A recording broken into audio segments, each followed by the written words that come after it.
What's up YouTube, it's your boy Nash here, welcome back to the channel. And for today's WWE news video, we got some spicy shit for you guys today. Including the latest on on a potential rematch between Finn Balor and Roman Reigns. Wonder what that's about. Why does Finn Balor want Roman Reigns again? Who knows? Who knows? Big Damo. If you guys do not know who he is, he's basically Killian Dane from WWE, and apparently he's open for a return to WWE. Why? That is the question we're gonna find out now. We're gonna find out in today's video, and also what is the future of Rey Mysterio? How many years does he have left before he retires completely? And this first one that I'm going to be talking about, which is going to be a very interesting one, Legado del Fantasma. If you guys do not know, or actually rather do not remember these guys, Santos Escobar, Joaquin Wilde, Cruz del Toro, and Elektra Lopez have been confirmed to be a part of the main roster now?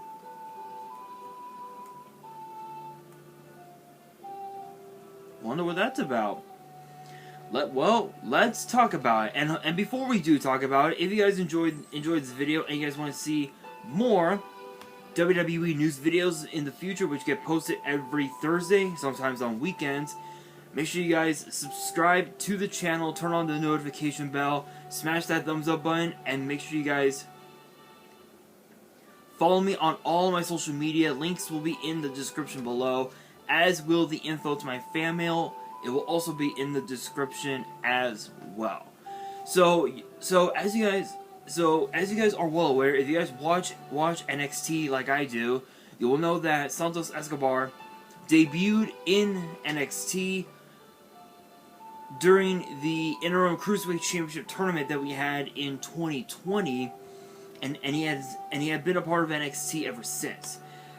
As far as Joaquin Wilde and Cruz del Toro, he had been both men have been a part of NXT even long before that. In fact, I think Del Toro was a part of. In fact, I think Del Toro, originally known as Raul Mendoza, he had teamed up with Humberto Carrillo in early 2019, and then right around the fall, right around the summer of 2019, Joaquin Wilde ended up showing up to NXT. Not too long after that, I think it's part of the breakout tournament that they had,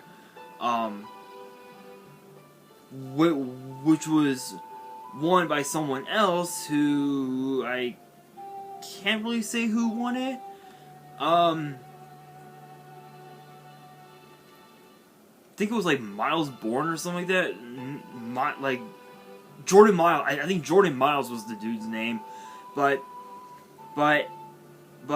later on, Elektra Lopez came into NXT, and she ended up joining Legado del Fantasma as well.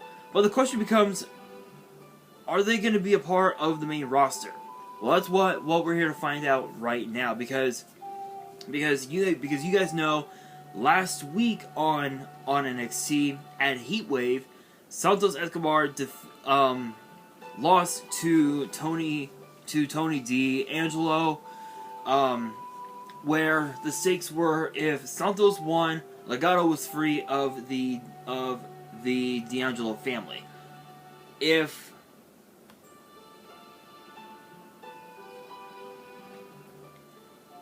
Tony D'Angelo won, Santos Escobar would leave NXT, never to be seen again. And unfortunately, Santos lost. But it wasn't all for naught, because, well, after NXT this past Tuesday, Santos Escobar decided to pick up the rest of Legado, Joaquin Wilde, Cruz del Toro, and Elektra Lopez, and they left in a in Santos' SUV. And the question becomes, are they going to be a part of the main roster? That's what we're going to find out now. But I do want to let you guys know that Santos did roll down his window and was like, you didn't think I was going to leave without you, did you? La Familia sticks together. They went into the SUV, and they up and left. There's been a lot of speculation that because of this, they're supposed to be called up to the main roster.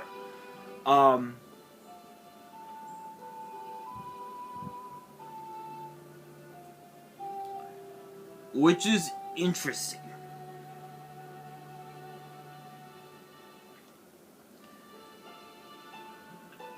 It's interesting because there are so many things that are going on NXT. Obviously, we know that we're gonna have Braun Breaker versus Tyler Bate, which is champion versus champion, title for title, which will be a unification match,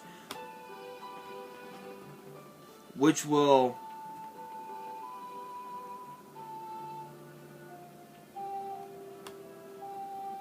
signify the end of NXT UK. And we're also going to have as well Mandy Rose, Meiko Satomura, and Blair Davenport in a triple threat match where the winner will become the undisputed NXT Women's Champion. I'm assuming we're gonna have this for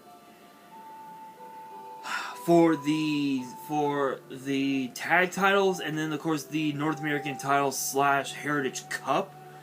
I'm presuming, I don't really know exactly, but that's going on. We know that Charlie Dempsey was once originally a part of the faction known as De Familia, but unfortunately Tio Man and Rohan Raja both got released from WWE, which is sad. There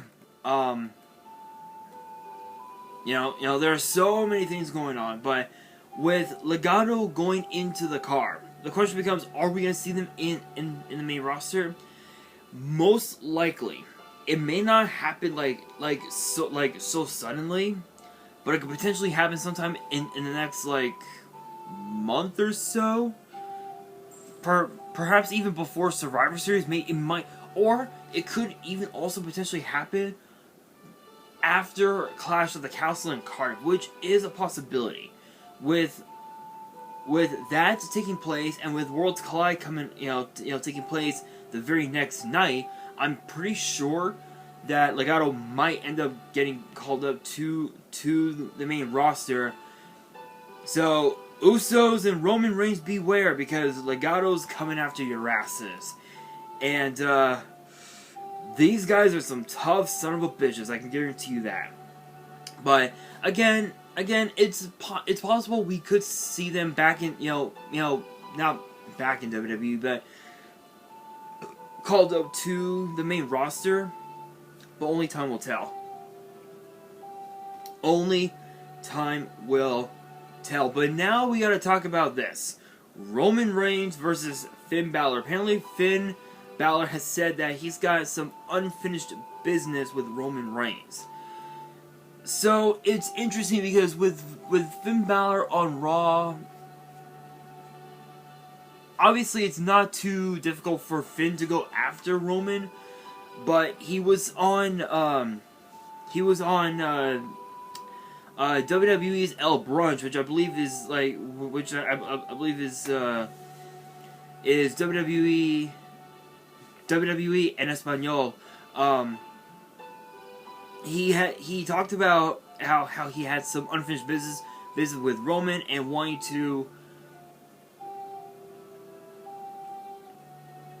to get back into title contentions, and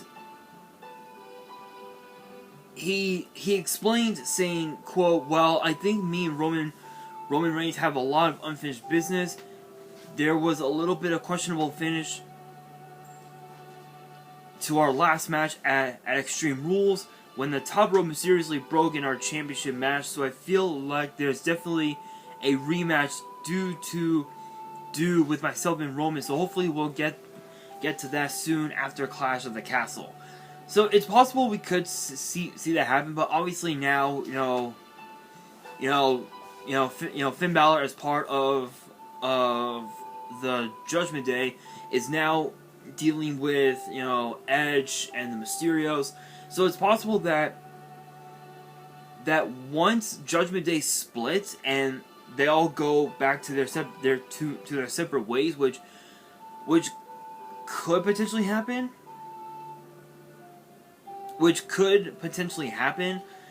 I've got no doubt in my mind that Finn Balor, with the draft coming up really soon, I'm pretty sure that they're gonna definitely have Balor get drafted back over to SmackDown, give him have him become a babyface once again, and he goes after Roman Reigns, which is a possibility, but only time will tell. We don't really know exactly when this rematch will come to pass, but I can guarantee you that if and when we do get this rematch, Finn Balor is gonna go on Roman Reigns at full force, which is gonna be very interesting to say the very least. But now,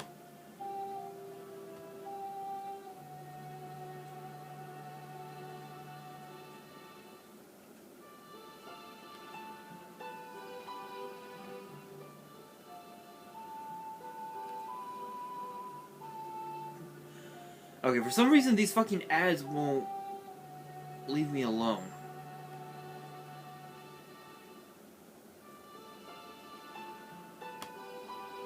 Yeah, these ads ain't gonna leave me alone for shit.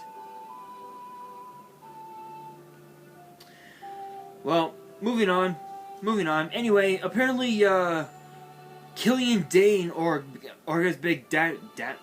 Damo. Big Damo, I believe is the name, is open for a WWE return? Why? I'm like trying to raise my right eyebrow, but I can't. I can only do the left. I can only do the left. Anyway, guys, why? Why is Big Damo wanting to come back to WWE? So if you guys don't know, he spent 5 years in WWE from 2016 up until last year in 2021 in June, where he got released from WWE. So, obviously we know that he appeared on, in New Japan Pro Wrestling, AEW, and of course various other promotions. But he spoke on Cultaholic, big shout out, no copyrights as always. He's saying that he was asked if he would ever return to WWE, knowing that Triple H is has taken over creative, and he's bringing back a lot of the talent, a lot of former NXT talent, and he said, quote, "Never say never. I know it's a cliched response. I left for a reason. There was a difference in what they were looking for at the time. I aged out slightly from what they were looking for. Things have changed. Could that be something down the line? Maybe. Could be something where sanity could return. Who knows? I love Axel Tischer. I love Eric Young. They became my brothers in the ring and outside." So Axel Tischer is known as Alexander Wolf. If you guys do not know who Alexander Wolf is, y'all don't know. Alexander Wolf was a very cunning superstar in the ring. Very, very cunning. But in regards to a potential return, he said, quote, "Never say never. If it was a case of reuniting the band, who knows? In terms of where I'm at now, I'm in a position where I can pick and choose my life and my career. I get to come and see my family on a regular basis. I never realized how important that was until during COVID. I spent 2 years now being able to see my family, to be able to pick and choose to get to work with Fanstick companies like Progress and a variety of companies like Black Label, Defy, WrestleCon, StarCast. I've had crazy experiences, stuff I never expected to do. To be able to pick and choose has been awesome. Being able to say no to work has been something that's refreshing. You go for 6 years, yes sir, no sir, that's no problem. You're a cog in the wheel. But when it comes to getting to choose what I can do, and if I don't fancy something, I don't have to do it. That's something I never thought would be possible. For right now, I'm very happy where I am. If a call happens down the line, then let's hope it's for the right reasons and for the right ideas. Who knows, when I'm ready to retire in 5, 10, 15 years, if they came and asked me to be a coach, absolutely. I was a coach before WWE, a coach during WWE. I got fired as a coach. I was coaching the young talent. It's something I'm passionate about. I really like helping younger talent, people who love this and have a passion for this. I do my best to help, and that's something I could see myself doing down the line. When it comes to producing, I'm not sure, but coaching, I could see myself doing. And then he went on to talk about, he went on to talk about how there's still a line of communication with those in WWE, and he basically stated, quote, "There's always been contact because I got on very well. There is a lot of people in the hierarchy there, from the very top to my immediate supervisors, who are incredible people. I'm very lucky. A lot of them are good people and great at their job. Hunter, I had a great relationship with him. I love working under Hunter. I hope the best for him, and we are glad he survived. It was a hell of a health scare. I texted him when the news came out, when he was healthy, and he was very gracious in his reply. It was lovely. There will always be a line of communication there. And of course, too, if you guys don't know, he's currently married to Raw superstar Nikki ASH, who is still with WWE. Excuse me, and is going to be a part of the Second Chance Fatal 4-Way match, where the winner will face off against Aaliyah and Raquel Rodriguez in the semifinal, in the semifinals of the tournament. Which, honestly, JCJ and Gigi Dolan, I feel bad. I feel bad for Gigi. I mean, they had a hell of a win, an impressive win over Natalya and Sonya Deville.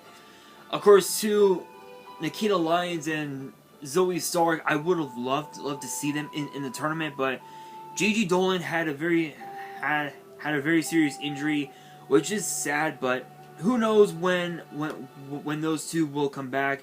But for now, Mandy Rose apparently is on her own. But as far as this goes, I would love to see Sanity come back. I think if given the right time, if there's ever an angle where Nikki ASH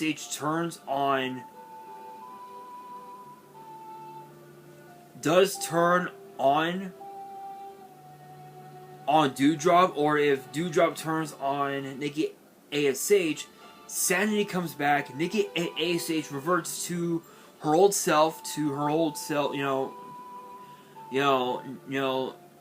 Nikki Cross, the Twisted Sister, and it's a possibility that they could be a massive threat to the entire WWE whether it's the tag team titles, the women's title, it doesn't matter. They will be a massive threat to WWE if they come back. But for now, I mean, Damo's he's doing good.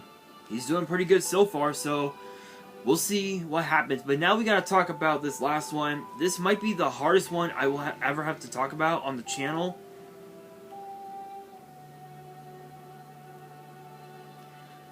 Because of the fact that it's Rey Mysterio. So, if you guys don't know, Rey Mysterio debuted in WWE back in 2002, right around like June, July 2002. He's been kicking some ass. And people also forget that he had been wrestling for more than 30 years in the wrestling industry, whether it was ECW, WCW, whether it was in Mexico. It didn't matter. It did not matter. He shows up, kicks some ass, and just goes off. And he was he was talking with Ariel Helwani of BT Sport, big shout out, no copyrights as always, about a potential retirement from in-ring competition. And Helwani asked if a retirement is in sight, basically. So Rey said, quote, "It's funny because they don't prep you up now like they do for NFL players. For wrestling, I've always heard from others that they go until they can't anymore. There's really no start and end date."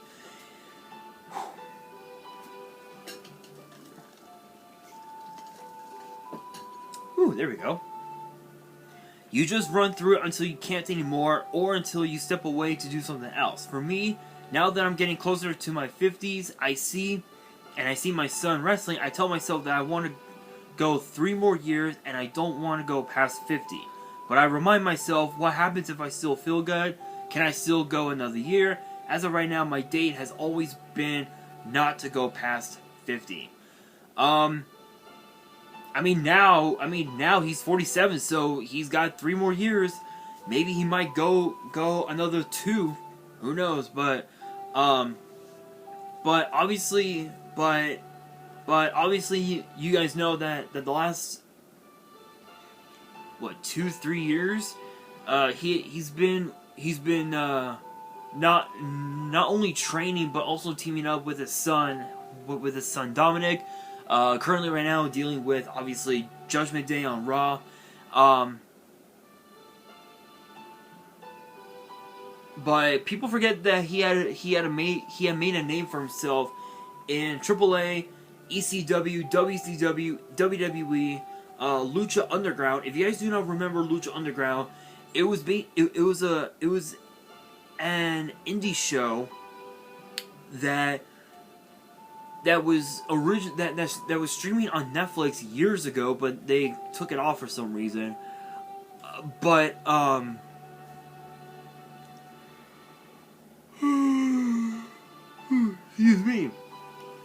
Excuse me.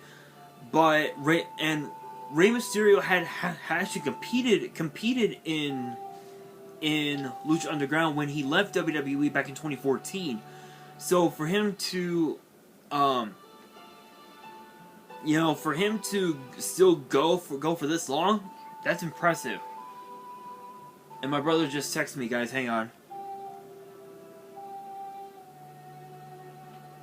Hang on, guys.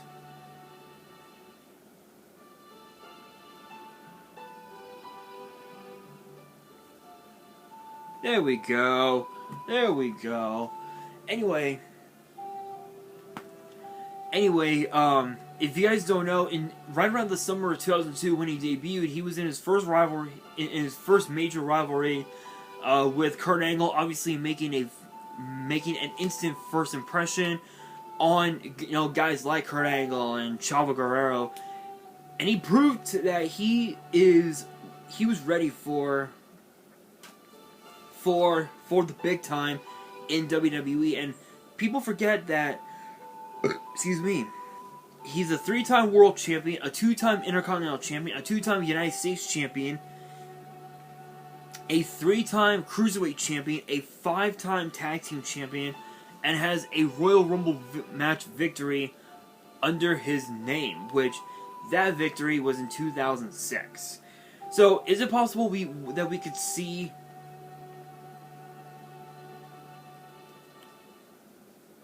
Rey Mysterio retire? Absolutely, it is 100% possible we could see him retire, but we don't really know exactly when. You know, he's at the point in his career where he doesn't want to win. He doesn't care to win any more titles.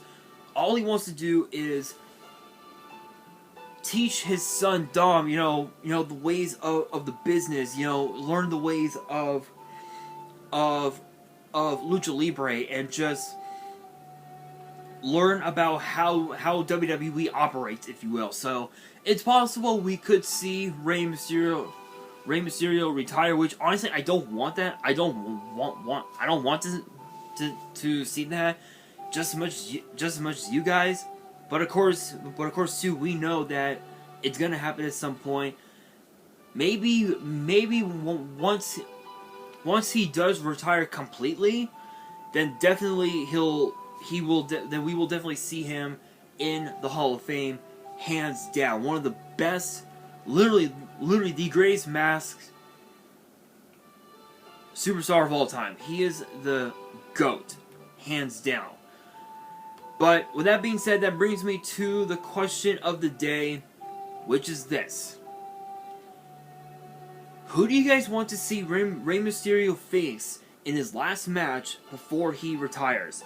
Let me know down in the comments below, and that will do it for today's video. Hopefully you guys enjoyed. If you did, make sure you guys smash that thumbs up button. If you guys are new to the channel and you guys want to see more WWE news videos, which get posted every Thursday, sometimes on weekends, make sure you guys subscribe to the channel and turn on the notification bell so you guys do not miss out on any new content that comes your way. And as always, make sure you guys follow me on all of my social media. Links will be in the description below, as will the info to my fan mail. It will also be in the description as well. And on that, this is your boy Nash, signing out.